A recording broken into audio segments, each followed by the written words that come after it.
Welcome back to Late Edition. I'm Wolf Blitzer in Washington. With tomorrow's testimony from General David Petraeus, the war in Iraq will no doubt be a key topic on the presidential campaign trail here in the United States. Joining us now from Atlanta, Republican presidential candidate, the former Arkansas Governor, Mike Huckabee. Governor, welcome back to Late Edition. Wolf. You said something at the debate, the Republican debate earlier in the week, that caused a stir, at least among some. You said, what we did in Iraq, we essentially broke it. It's our responsibility to do the best we can to try to fix it before we just turn away because something is at stake. Now, what do you mean when you say the United States broke it? Well, when you have a war, you end up with a lot of carnage, not just the human carnage, but also the infrastructure of the country. You've got a nation that is clearly in disarray, and some would say chaos. But the point is, things are improving. But you don't just walk away in the middle of the mission. That's never been the history of this country, and it's certainly not the mission, nor is it the intent of our military. And it would, I think, break their spirit to take them out before they finish the job that they know they not only can do, but that they're going to do if given the opportunity. Here's a little exchange you had with another presidential candidate, Ron Paul, who supports an immediate withdrawal from Iraq. Listen to this. We've dug a hole for ourselves, and we've dug a hole for our party. We're losing elections, and we're going down next year if we don't change it. And it has all to do with foreign policy, and we have to wake up to this fact. Even if we lose elections, we should not lose our honor, and that is more important than the Republican Party. We've lost over. All right, Governor, how long are you ready to stay in Iraq with this current troop level of about 168,000 forces? Wolf, I wish we were out of there tomorrow. Wish every last American could come home, if not tomorrow, today. I don't want to see another life lost. But on the other hand, I don't want the long-term safety of the United States and our security compromised, nor do I want the credibility of this nation lost for generations because we simply decided that people were ready for us to come out, whether or not we had finished the task we went there to do. Even our own Senate sent General Petraeus over there this summer with full confidence and told him he would have until this week to be able to bring a report back. He had barely landed on the ground before they were already on the Senate floor saying we had failed, saying we had lost. But Governor, you got to be really disappointed in the behavior of the Iraqi government in failing to disband the militias, failing to take virtually any of those political steps that the U.S. has literally begged them to take. Well, the Iraqi government certainly has not lived up to their needs or our expectations, and we're going to have to push harder. I think the fact that we're doing our part and doing it well gives us more credibility and more leverage to say to the Iraqi government, look, we're doing our part. We have an expectation that you do theirs, that you do yours. But one thing we've got to understand is that there's a real problem. What if they don't do it?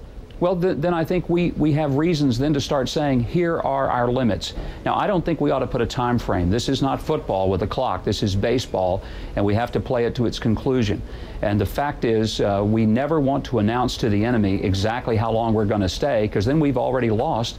They don't have to beat us. They just have to outlast us, and that's not a strategy that the United States could ever play. All right, let's move to some of the presidential politics of the week. Fred Thompson decided he was going to be an official presidential candidate, the former senator from Tennessee. He didn't show up at the Republican presidential debate. He had some other things he wanted to do. I'm going to play a little clip from that debate of some of the statements made by you and your colleagues.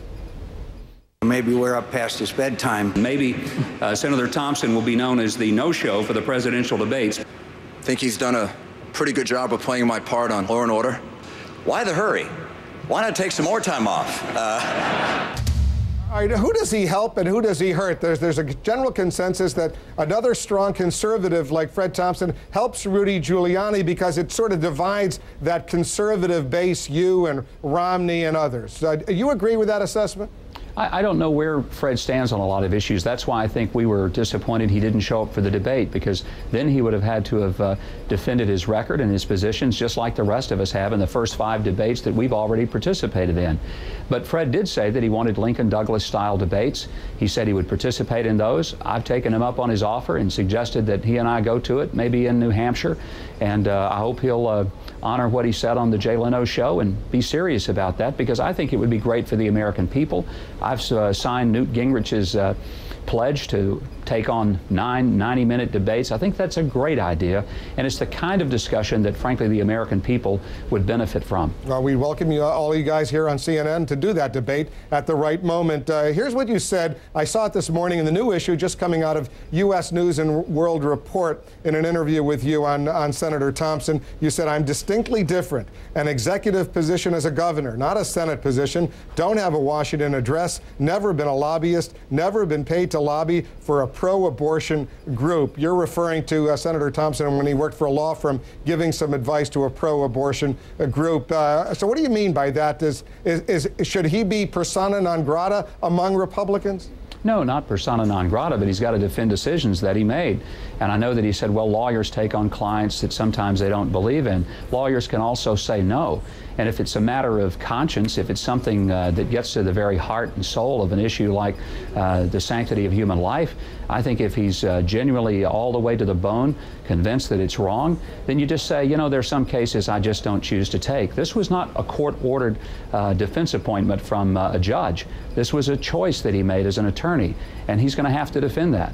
I'm going to show you some poll numbers because it shows you moving up in Iowa and New Hampshire. Nationally, you're still down at only 3%. We'll put that poll of polls as we have up there first. You have a problem nationally, but if you go to Iowa, you see you've moved up to number 3 with 14% behind Romney and Giuliani. And if you go to New Hampshire, you're at 9%, moving up. You're at number 4, just behind John McCain. At the same time, I want to read to you what Mitt Romney is saying about your campaign. He said this: "If Huckabee raises $20 million this quarter, like we did in the first quarter, then he'll become a frontier candidate." He said that in an interview with the Associated Press on Friday. You want to respond to Governor Romney? Well, with all due respect, I appreciate his budget advice, but we're not spending money like he is. We don't have to raise it. And we're getting where we're going by being frugal, just like I'd want to be with the federal treasury.